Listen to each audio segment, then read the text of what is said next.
Good morning. My name is Ryan Paul. I teach history here at SUU, and I'm also the director of Eccles A.P.E.X. Excuse me. And on behalf of myself and the entire Eccles A.P.E.X. team, Lauren Bird, Kayla Marsh, and Elena Moreno, I want to welcome you to Imagineering Your Life, Creativity is Not Enough. I would like to thank the Eccles Foundation for their generous and continuous support of this series, the Gerald R. Sherritt Library, and the Provost's Office for making this event possible. I'd like to remind you that today's conversation will continue this afternoon at 3 p.m. on Thunder 91.1 and on the A.P.E.X. Radio Hour podcast. Jennifer D. Roberts is a multidisciplinary lighting designer, fine artist, and educator whose work sits at the intersection of performance, architecture, and human experience. With a career spanning more than 3 decades, she has shaped environments ranging from major themed entertainment projects for Walt Disney Imagineering to landmark architecture, cultural institutions, and regional performing arts organizations across the American Southwest and California. As principal designer of DSA, Dixie Studio Arts, and founder of multiple consulting and education ventures, she brings technical precision and artistic sensitivity to theater, dance, opera, and architectural lighting. She currently serves as principal lighting designer and technical direct advisor for St. George Musical Theater and provides design leadership for theaters and arts organizations throughout southern Utah. Jennifer is also deeply committed to education and mentorship. She teaches classical oil painting techniques at Utah Tech University, has instructed artists and designers of all ages for over 20 years, and is the founder of Women in Lighting Design, an organization dedicated to advancing women in stage and architectural lighting professions. Through her work, Jennifer explores how light shapes movement, emotion, atmosphere, and storytelling, making the invisible visible and transforming spaces into meaningful human experiences. It is now my pleasure to welcome Jennifer D. Roberts to Southern Utah University and to the Eccles A.P.E.X. stage.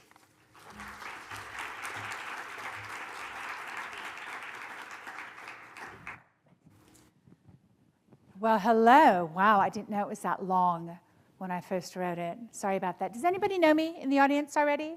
Oh, I know you know me. We work together. So fantastic. So hi, I'm Jennifer Roberts. I ended up in southern Utah accidentally, like most people do, actually. I had left Southern California. My husband and I decided that in order to move to a better neighborhood, we were 10 minutes from Disneyland, that we would sell everything, pack up a truck, and start driving towards, I don't know, Nashville seemed like a good place to work. And we stopped in St. George, where my sister lived, to hang out, and we leased a house for a year, and that was 2017. So things kind of worked out for us there.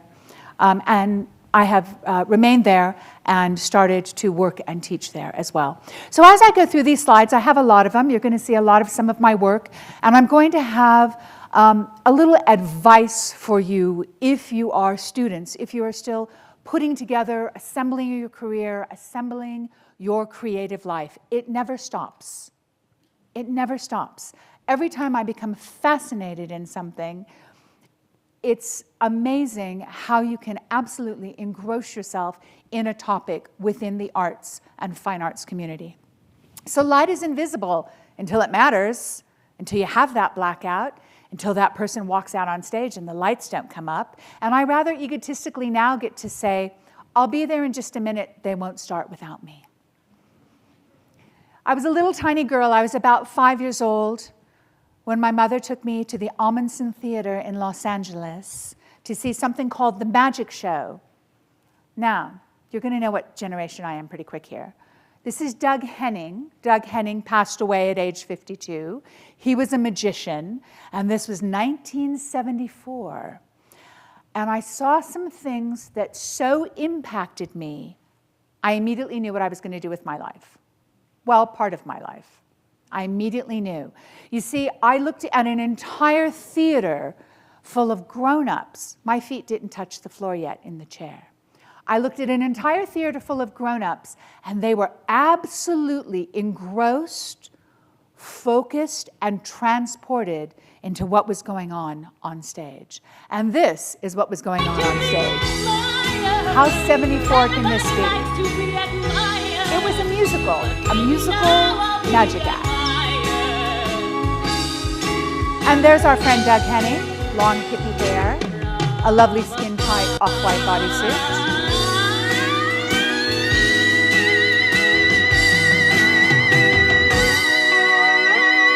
In 3, 2, 1.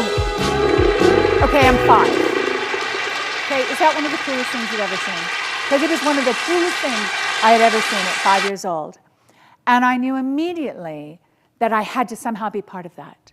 I had to somehow be able to transport people out of who they were, where they were, and what they were doing. It was fantastic. I didn't think too much about it. Time went by. About the 8th grade came along, and I had to do a project on a scenic designer named Ming Cho Lee. Ming Cho Lee was a scenic designer in New York at the time, and he was predominantly doing the very famous New York Shakespeare in the Park. Anybody ever heard of that? Yeah? So these were some of his designs, and as an adult now, they remind me very much of some of our friend Frank Gehry's designs. These are Ming Cho Lee's designs, and so I again got transported back into theater and theatrical design. Pretty fantastic. This, of course, was the control system we were using at the time, all analog. Digital wasn't available yet. This is a control system. This happened to be by Dove Systems. One light fixture or several light fixtures per slider or fader. Now, in the small St. George Musical Theater at the Opera House in St. George, we use a Macintosh computer and a keyboard and a mouse that run the entire production there.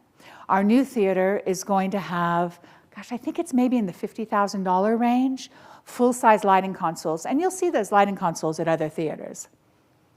So theater, opera, and dance lighting, the point of doing it, to support performers, atmospheric design, set and costume integration, audio focus, and emotional storytelling. Think about it. Nobody goes to see, let's say, Oklahoma, and you have sad, depressing, dark, deep blue and red lighting. You have an expectation that you're going to be emotionally transported with that light, with that, shall we say, atmospheric design. This is Don Quixote. And this was the size theaters I grew up going to.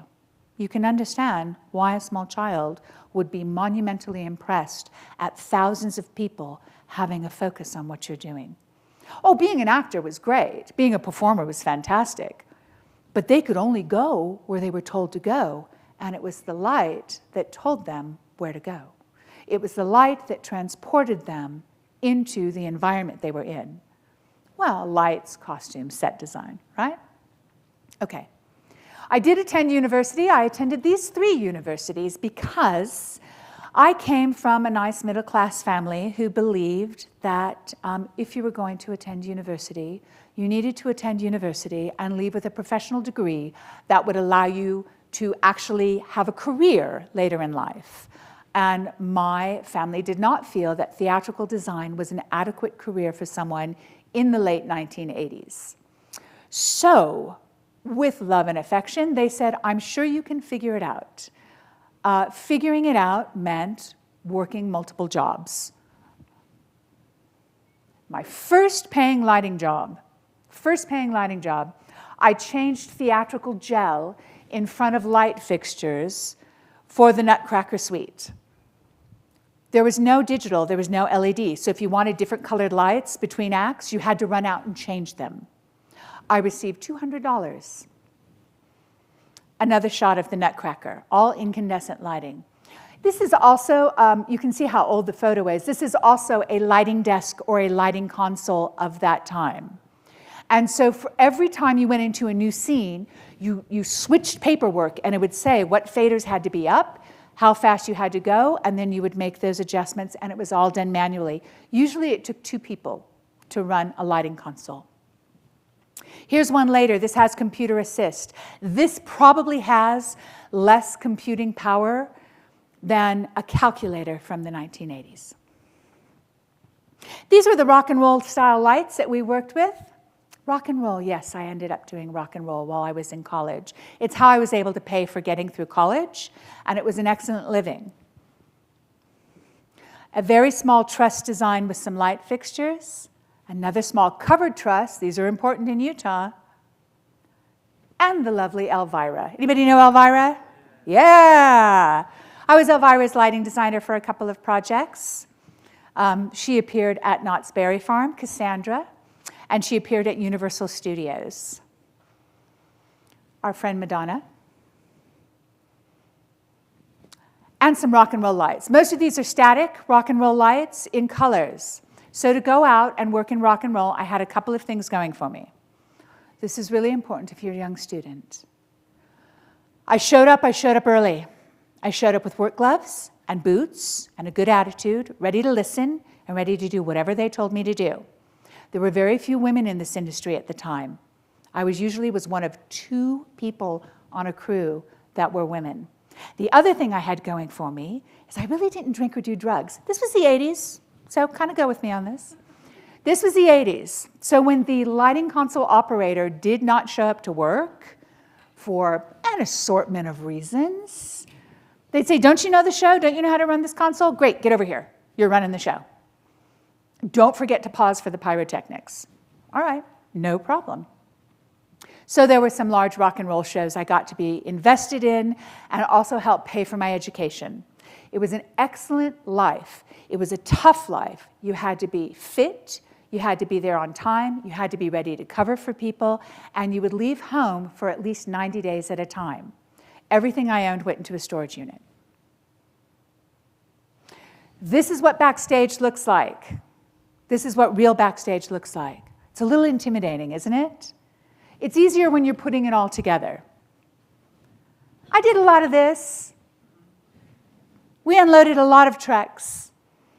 And I continued to unload a lot of trucks as we went along. I still unload a lot of trucks. This is Van Halen with the Monsters of Rock. This was in the late 1980s. Most of the light fixtures were still static. Some of the light fixtures at that time had mirrors on them. Madonna had a particular tantrum, I understand, when the mirrors, which were glued onto moving, rotating arms, that glue got dry and those mirrors fell off all over the stage in the middle of a show. Little problem. So you can see the kind of static light fixtures that went into doing the concerts at that time. This was a 12-hour concert that, if my memory serves, included Van Halen, Scorpions, Dokken, maybe Twisted Sister. If you're over 50, you probably know these bands. Those are people, actually. Anybody do concerts like this anymore? Maybe Wembley Stadium. Maybe you see them on television now, right? Yeah, a few. Wembley Stadium, maybe Garth Brooks, maybe Bruce Springsteen. Some of the old guys still do concerts this size. Don't worry, I'll get to the Disney stuff. Oh yeah, more unloading of trucks. So I was working, and I was working in theater, and I was working in rock and roll. And as always, the concern was, how am I going to get a better car? How am I going to have a decent place to live and not be living out of a storage unit in my parents' house and working constantly? So I decided to diversify a little bit. Your career is not a straight line. Your career is lasagna. It's lots of layers. And you will find, as you move through life and as you move through your career, that all these different pieces all come into play. It's not just about creativity. It is about creating experiences, you having experiences, you creating a knowledge base that allows you to create a creative life and a life that brings you and others joy. So I decided to diversify, and I went and studied film and television. You know what I discovered? Film and television. The greatest thing about film and television that I would need in order to be successful, really good shoes. You spend a lot of time standing around in studios.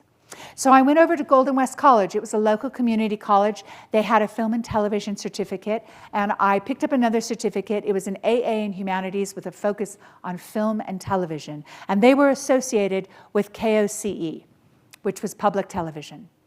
And at that time, oh, did I say I got to unload a lot more trucks? I got to unload a lot more trucks. But you got to work in some really interesting places, including the studio. This is a Betacam. It's a large film camera. We don't use them anymore. And that was kind of the pinnacle of the work that I did at that time. I did lighting and lighting design in studio, and I hauled cameras around. And I decided I had diversified enough. I had now done some work in film and television. I'd done a little bit of work in professional television, and I felt that it was too much standing around for me. But I knew that if I needed to move laterally, or if there were other positions available for my time, that I could also take some creativity there, interact with other people there, and I could continue a career there. So great. So we've got film and some television and some theater, some rock and roll, some ballet, some opera. I could unload trucks with the best of them.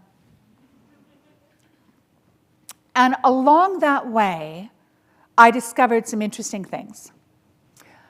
Take every opportunity that you have. If someone says, I have something coming up, does it fit in your schedule? Try and make it work in your schedule. It may be the only time you have the opportunity to do that event. Take every opportunity. When you go out on a job, on a project, as a guest somewhere, ask lots of questions. I think I talked to Kayla and Sydney nonstop from the moment I got here. Ask lots of questions. What's going on? Timing and response are everything. Be open, be reasonable, and be considerate. Can you imagine being on a stage with someone like Madonna, who's very temperamental and very particular? And let me tell you, you will be considerate, you will listen, you will take your direction. There is no position there for attitude in my industry. Listen and take notes. Anybody still go to meetings for different things? Yes? Please do something. Please put your phone away. Not right now. Please, in a meeting, put your phone away and take something out and take notes. You know, it's interesting. I go to lots of meetings, all different kinds of meetings, Zoom meetings, all these different meetings, and I always leave my phone in the car or in a bag or somewhere else, and I'll get, we were trying to reach you. I was in a meeting, and I took paper out and I took notes.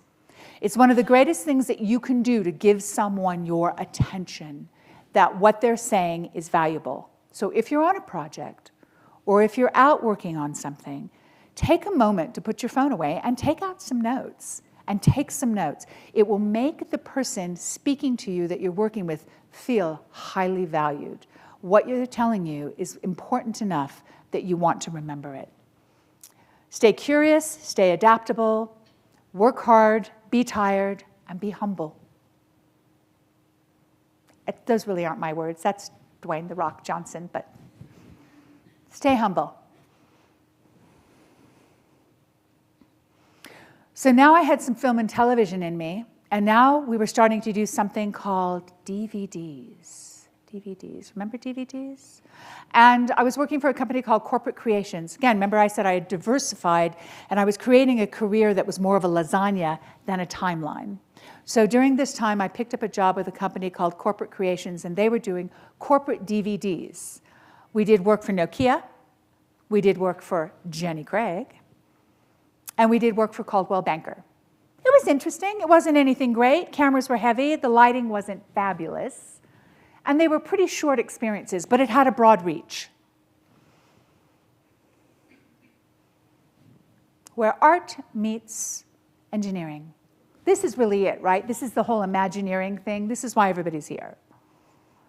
Where art meets engineering. Oh my gosh, got screwed up. Math and story, physics and emotion, structure and movement. I was doing work with Corporate Creations. A rock and roll tour was about to begin. I believe it was Madonna at the time. And so I was trying to decide what I was going to do with my life. At that time, we made pretty good money. We made about $1,100, $1,200 a week. And this is 1990, 1991. So the work was good. I got a call to come in to do an interview for Disney. Now, I had done some work for Disney, and I just didn't think they were really to my taste, right? They were very constrained. They had a lot of rules and regulations. And so I went up to this building. This is 1401 Flower Street in Glendale to meet with these guys. And it was the most interesting interview I'd ever had, because I assume, don't you assume when you go into an interview, you're going to sit down, you're going to speak with someone one-on-one. Hi, how are you? It's nice to meet you. And this is my name, and this is my experience, and here's my resume, or maybe you have it digitally online. And I walked in my jeans and my Harley-Davidson work boots and my leather jacket, and I sat down at a conference table with 12 senior designers, many of whom are still my friends. Fascinating people. And they said, we'd like to hire you to come in and work for a couple of weeks on a project we have going on.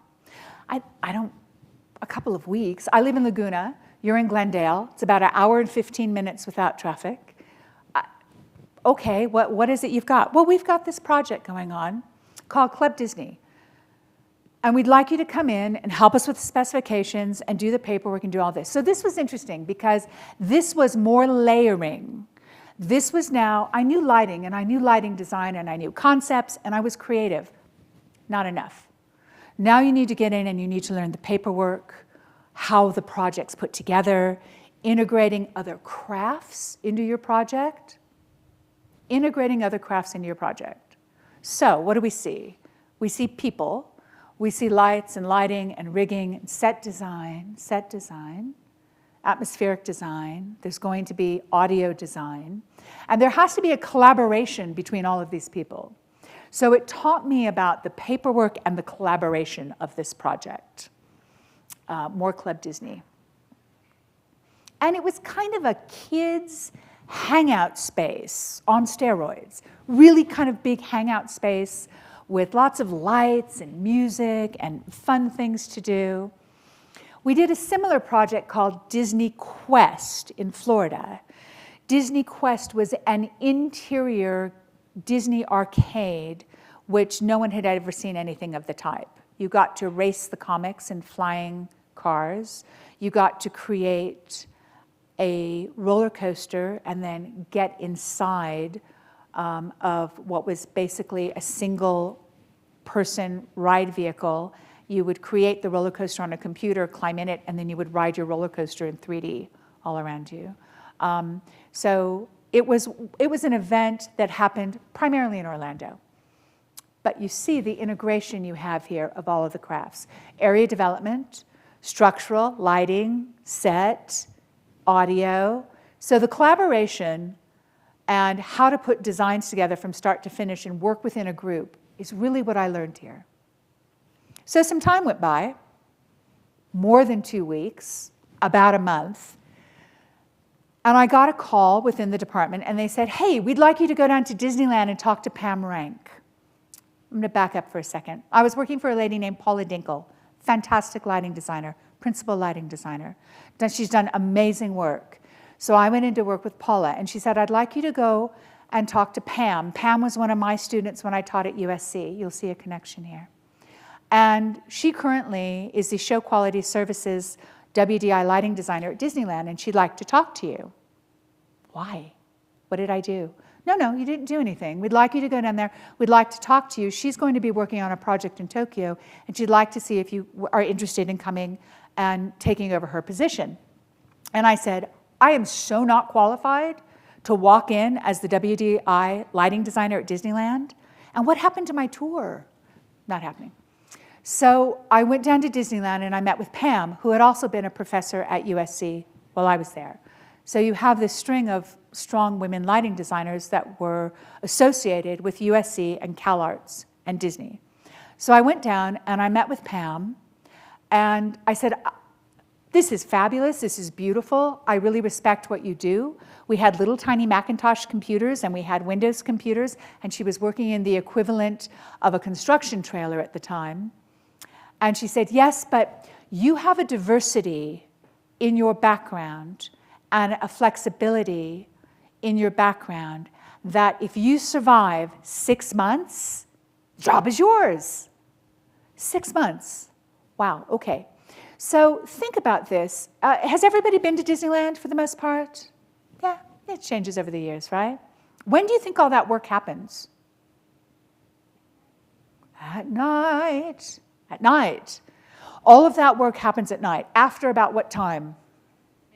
Midnight. Let me tell you, going to meetings during the day, going home napping, and coming back at midnight to work, very different lifestyle. Very different lifestyle. So I said, okay. Here's one of my stories, Sydney. I said, okay, and I went in, and I was the new lighting designer, and I was supposed to meet with my electrical engineers and my electricians, and we were going to do some work on, what is this? Pirates. We're going to do some work on pirates. So I show up, and I've got all my stuff, and I've got my tools, and we had radios at the time, no cell phones yet. And I show up, and I wait, and I wait, and I wait, and nobody shows up. I get on the radio, and I'm told, oh, yeah, we forgot. Okay, you forgot. So now it's about 1:30. So scrap that. We'll be there tomorrow, they say. We'll be there tomorrow. Okay, so I go back, reorganize. I go out. I go do some work at Small World. Next day comes. It's midnight. I'm in Pirates. I'm alone. They haven't come. So I get on the radio. Oh, yeah, you know, we forgot our tools. Okay. Obviously, I am doing something wrong not just as a designer, but as a young woman in this position. Okay, let me think about this. We have gentlemen, union electricians, kind of within a certain age frame. Okay, I got it. Next day, I come back to work. It's midnight. They don't show up. I get on the radio. Hey, hi, yeah, so this is Jennifer with WDI. I am over in Pirates. I know it's been really hard getting you guys to come over right now, but I just wanted to give you a heads up. I went ahead and while I was at home, you know, I got a couple dozen chocolate chip cookies and some cases of soda here, so feel free to swing by and grab a snack, you know, if you're off working on something else. There came my work crew. There came my work crew. So all that to say, when you're working within a team, some consideration, some kindness, some flexibility to them really helps. And I took a lot of grief over about a 15-year period. Well, what do you mean you didn't bring snacks? All right. So Pirates. More Pirates. It was really fun. I got to work on the 35th anniversary of Pirates of the Caribbean, during which time I got to meet people like Mark and Alice Davis. Mark Davis designed Pirates, but he also did Peter Pan. He did all the animation for Peter Pan. And his wife, Alice, was the model for Tinkerbell. So I got to meet people like them, like John Hench, who was famous for drawing Mickey Mouse, and one of the original Disneyland designers. And if you're a Disney junkie, these were the 9 old men that were the original designers of Disneyland. 1 or 2 had passed away, but I got to work and meet almost all of the remaining 9 old men before they passed away in the early 2000s. I'm sure you will recognize some of these areas. This was one of my projects. We did all these designs on the wrought iron throughout New Orleans Square. This was a concept that came up, I believe, in about the mid to late 90s. This was going to be New Tomorrowland. We have a term for this now. We call it steampunk, but at the time, we just felt it was a Jules Verne kind of connection to the park. And we did some really pretty designs. Very pretty, very saturated, very colorful. So again, here's another layer in the career. Theatrical lighting, interior lighting. Now, holy cow, now we're doing exterior lighting that has to be, seriously, sometimes bomb-proof if you decide you're going to do a volcano, like they did in Tokyo Disney Seas. Exterior lighting, weather-rated, color-adjacent. How are we going to do this? Nothing was more fun than inviting a manufacturer's representative from like Hubble, because I was having a light fixture issue, and having him walk up the inside of the Matterhorn with me. It was great. Their faces were fantastic. Yeah, I'm having a problem with the light fixture. You got good shoes on? We're going to go for a hike. And we would go through the Matterhorn. So these are some of New Tomorrowland. These are some of the designs. A lot of it got taken down later, but the concepts were beautiful, including throughout what we call area development, landscape, They put in all edible plants. And then guess what the guests did? They ate them. Of course they did. So this is some of New Tomorrowland that we worked on. Anybody been Animal Kingdom? Yeah. So I'd been at the park about 5 years, working as the primary lighting designer there with WDI through the show quality services. One of the great things about working with show quality services is part of my job, I don't even think my friends know this, part of my job was that I had a list of attractions that I would go through every day and I would ride. And so I would walk through the exit with my badge, and I would wait until there was a ride vehicle available, and I would get on the ride vehicle from the exit side, and I would go through the ride twice and take notes. Taking notes on Indiana Jones, the best. And I would take notes. Okay, the ice machine's not working over there. And, we got to fix that. And I would take notes as we went through the attraction for not just lights, but also special effects, because we had some crossover there. And that was one of my duties. So I went through the attractions on a regular basis. It took me about a month to go through pretty much every attraction on property, get the notes up, and then share those notes with the maintenance staff, who we would then meet at different times in the middle of the night to go through and repair all those things. Sounds like a really fun job. You know what? It was really hard. It's a very hard job. It's a lot of work. This is Animal Kingdom. I got a phone call from the principal designer on Animal Kingdom. And here's how it works. So let's say we're going to build a park. And we're going to build a park in Utah. And we decide we're going to use 80 acres. It's going to be a small park. It's going to be about 80 acres. We're going to divide the park into 4 sections, 4 like big pie pieces, because isn't there always like a centralized hub in the middle of a park? We're going to divide that park up, and each of you, as a principal designer, as a senior designer, each of you is going to get a section of the park. So if you're a lighting designer, they say, here's your section of the park. So you are now in charge of all the lighting, working with effects and projections for all the attractions, the restaurants, the retail, the area development, the landscape. Here, that's yours. And then here's your section of the park, and here's your section of the park. And you worked as a team under that principal designer.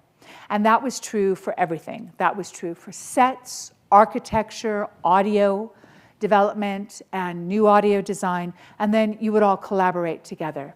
I think about 900 people that were designers and architects and engineers worked on Animal Kingdom.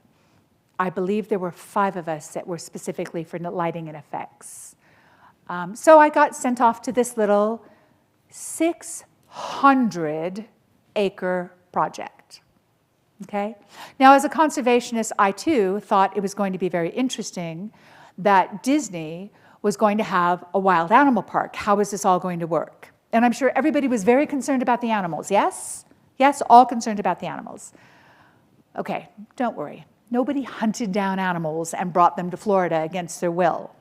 What happened was they were able to reach out to people like the fabulous Jane Goodall and other parks like the San Diego Wild Animal Park and put together a program where they rescued circus animals, crazy people had tigers in their apartments in Dallas, maybe animals that had been sent to other wild animal parks or zoos for whatever reason, or perhaps they had too many rhinos in a particular area.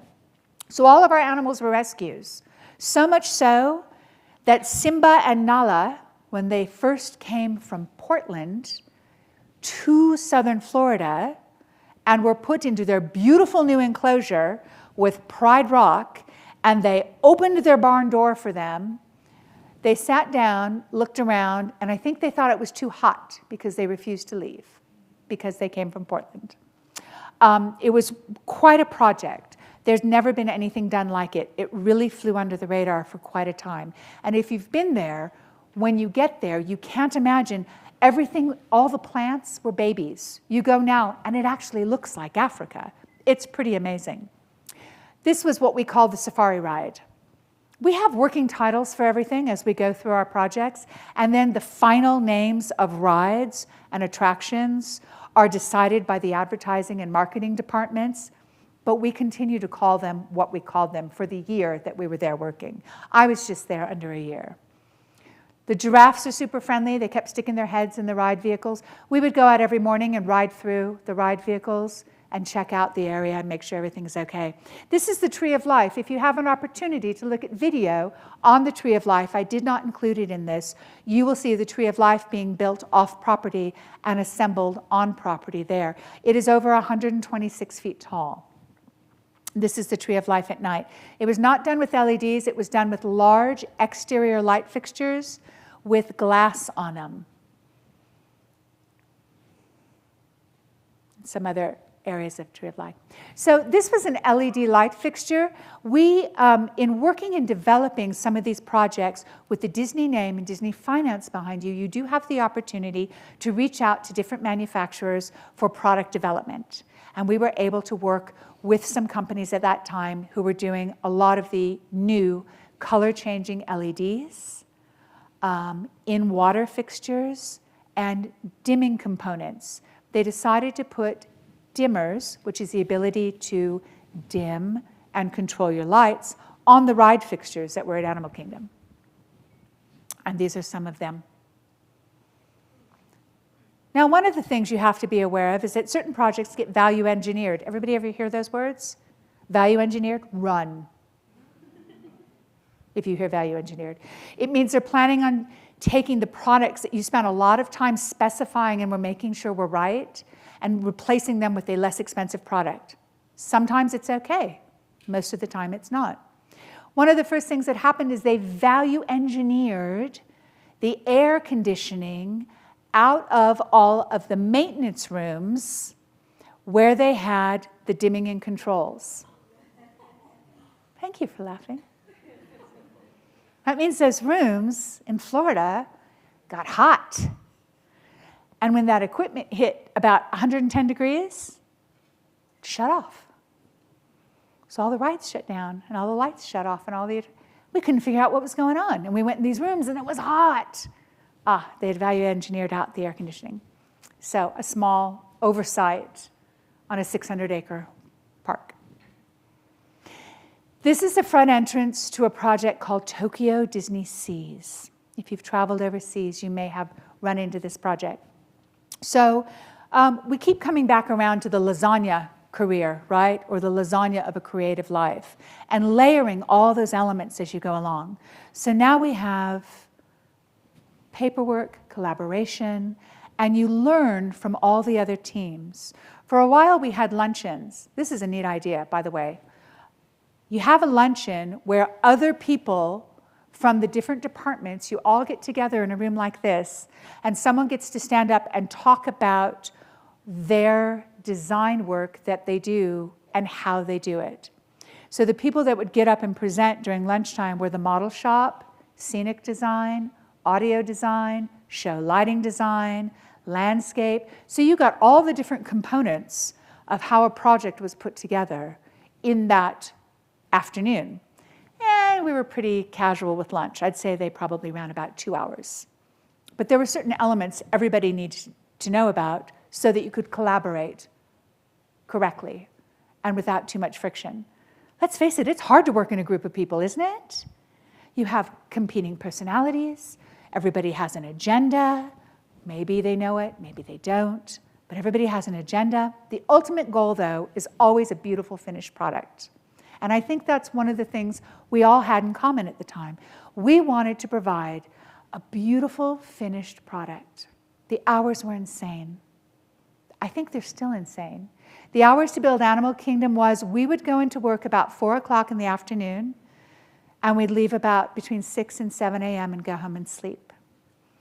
7 days a week for almost a year. I did. Other people were there longer. So you better like each other. And if you don't, you better work it out. We also all lived in a couple of complexes that were owned by Disney on property at that time. Disney Seas was interesting because Disney does not own their overseas parks. A company at that time called the Oriental Land Company owned the parks. They were designed by Disney and Disney Imagineering.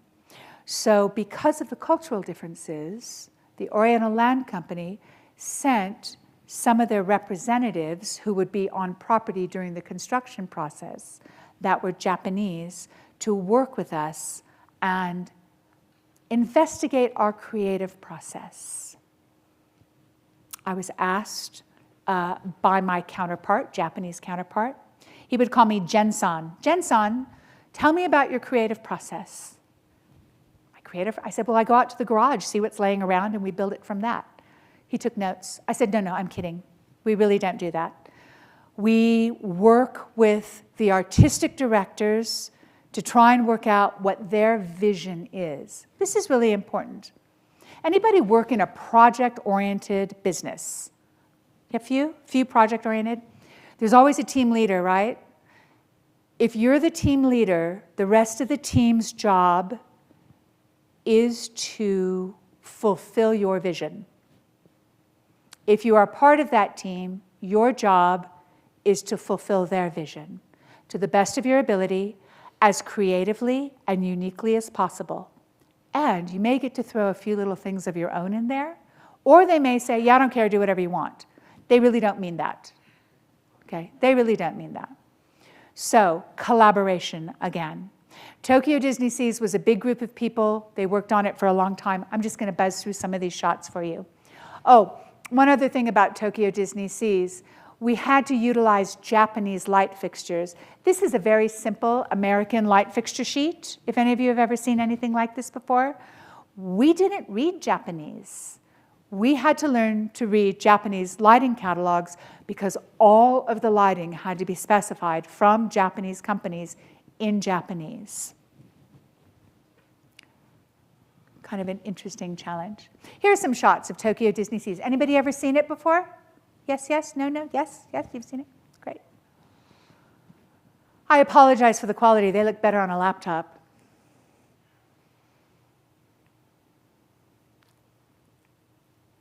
So the concept was, instead of having, what is it, Fantasyland, Frontierland, Adventureland, Tomorrowland, right? That each land would be based on water. So you would have the American waterfront. You would have Venice. California Adventure. Anybody been to California Adventure? Mm-hmm. So worked on the Tokyo project, did a brief stint there, came back and was put onto California Adventure. God bless you, one of our team members passed away, and I was asked to step in and take his spot at California Adventure. Really nice, Anaheim, close to my home at that time. I lived in Laguna Canyon. Great project. Another interesting project. Here you have what we used to call iron rides. What's an iron ride? You know what an iron ride is? Yes, no? Iron rides. Iron rides are roller coasters, Ferris wheels, kind of the big stuff. The idea was that it would remind people of the Santa Cruz Boardwalk. That was the idea. And not only did I spend some time helping design and build California Adventure, I brought something else home, a husband. And I married one of the iron workers that had been on the California Adventure project. We met building California Adventure about 25 years ago. This is Bug's Life. The Bug's Life at Animal Kingdom was built into the base of the Tree of Life. And that, generally speaking, that came about because the Tree of Life was conceptually designed off of an old offshore oil derrick platform. And then the Tree of Life was kind of built around that. That left you space in the inside for, oh, I don't know, let's put a theater in there. And so the Bug's Life project was there. Here, we did a different Bug's Life project at California Adventure. And things that you don't see, things you may not know. When you put a project together, the artistic vision of that project is broken down into a lot of components. One of those components, which is the engineering portion, is called show control, sometimes show ride control. Anybody ever hear that term before? So imagine we're getting on the Indiana Jones ride. That car itself has a piece of customized software built by the crazy people in another building, in a custom hard drive built by the crazy people in another building, that goes in that vehicle, and as that vehicle travels down the track, there are sensors built by crazy people in another building along that ride that cause different things to happen, right? Air shoots to simulate arrows, lights change, rocks fall, all of these things kind of happen all together. And that is part of show control. The show control and animation, did we mention animation? Animation. And animation that went into Bug's Life was pretty crazy. Has anyone been in Bug's Life before? Okay, it is part of that concept of the 3D theater experience. 3D theater experience. So I believe you get stung by the wasps in your back, right? And the spiders drop down in black light from the ceiling. And there's air, and there's smell-o-vision. Everybody's familiar with the smell of the stinky stink bug smell-o-vision, right? And we all know that the casinos use smell-o-vision, right? Every casino has a unique scent. If you've never noticed that before, walk into the lobby. Every casino of every space in Las Vegas smells slightly different. They're using that smell-o-vision. So all of that also had to go into Bug's Life, along with fiber optics to create a sparkle. And the show control and the lighting control have to go together. So now you don't just get to be a creative person who's covering, oh, I want it to be blue and magnificent and sparkle. Now you have to integrate your lighting control with show control, okay? I'm gonna buzz through the last of these. This is the concept for Soarin' over California. Have you been on Soarin'? Soarin' was an accident. The concept was that you got to soar over California. A giant arm would hold all the chairs. When they were doing the mock-up for the giant arm holding the chairs, they didn't have chairs, and so they snuck around back to the warehouse where everything's kept for Disneyland, and they stole borrowed a bunch of Herman Miller Aeron chairs and took them over and took them apart to set up the first ride. And they liked them so much that that's still the chair that they use to this day. And then, of course, everyone is familiar with our castles, aren't they? Failure's information. Nobody gives you advice because they did it right, okay? Your professors. I teach painting, by the way. I teach master's oil painting. And what I'm telling everybody, oh, yeah, try it like this. You know why? Because I did it the other way, and it was wrong. You're going to have failures in your career. Be able to laugh at them. Be able to say, that was an amazing experience, but you know what? It didn't really work out. Would you like to see the scariest parade ever? This is the area development, millions of dollars of area development, which was lighting and fiber optics and control throughout what was called the Small World Mall. It may still be there. I don't know how they're going to get it down. So millions of dollars for all of these structures to run all this control for the scariest parade ever. It was called Light Magic. And the lights went out in different areas, and then fiber optics initiated in the floats, and they were done in black light. Oh my gosh. Right? You can find this online too. So not a huge success, not a huge success. A friend of mine, God bless him, Michael Valentino was the lead designer on this project. This is the old restaurant at LAX. They redid the restaurant. It was beautiful, but it failed. Another failure. Not from design, not from concept, just from overall care and maintenance and the age of it. Entertainment architecture, themed entertainment, hotels, casinos, restaurants, retail, landmark architecture. Anybody ever seen the Walt Disney Concert Hall? Yeah, I did a little bit of work on that. My husband was the project superintendent that figured out how to make all that iron go in, because remember, no cell phones. We didn't have cell phones when that went in. No GPS, okay? Vegas, I do a lot of work in Vegas, did a lot of work in Vegas, a lot less now.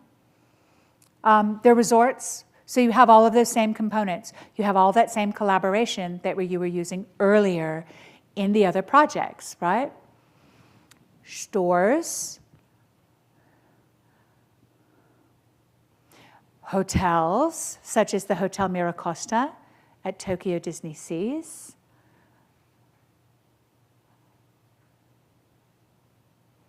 A small winery that went in at California Adventure.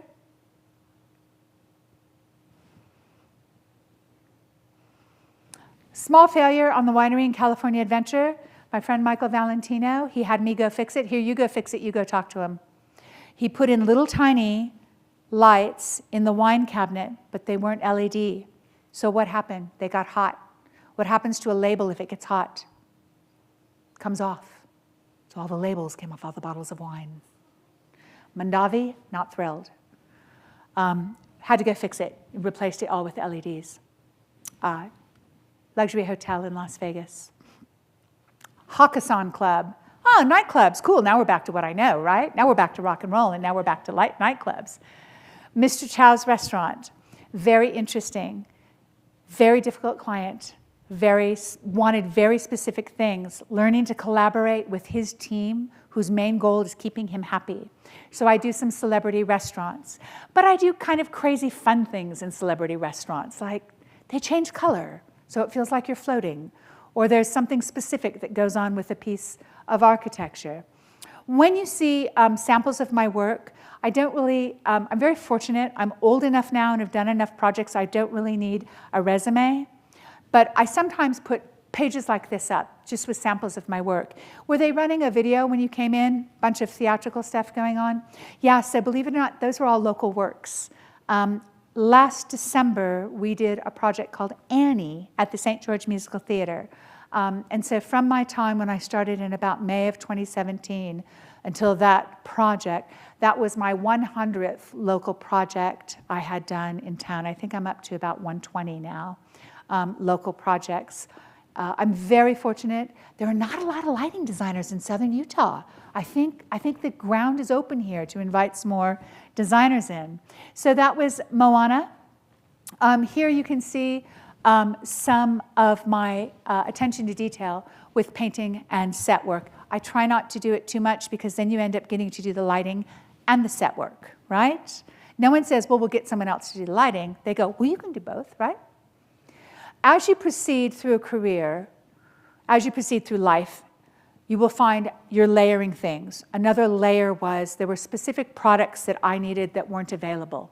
And so I got to work with different companies to design the products that I needed for the projects I was doing. And if you have a Disney name or if you have a casino name and that background and that finance, it's very easy to do that. Leadership without permission, get involved. Be tired. Be happy and be tired. And get involved in other things that you're interested in. You can do anything you want in life if you're willing to make those sacrifices. You can do everything you want in life. You can't do it all at once. You got to spread it out, right? So schedule it out. I currently work with the St. George Dance Company. I run a small spinning and fiber studio, art studio. Of course, I have Dixie Studio Arts, DSA. I had worked with the art studio, teaching young people to paint, and I continue to work with Utah Tech University, teaching painting. I helped found the Restorative Ballet Project. I wanted to take ballet classes and jazz classes, and I was chunky and over 50. And I realized that we have a lot of chunky over 50 women in St. George that also wanted dance classes. So I helped put together that project. It is running successfully now with the St. George Dance Company. Women in lighting design. I felt like we needed to have a small association of women that weren't complaining that they were women, that they were happy to go out and work and support other women in the industry. And so I started it. So start things. Be involved in things. Do all the things that you love. Spread it out. Layer it. Make it your career. Relationships outlast resumes.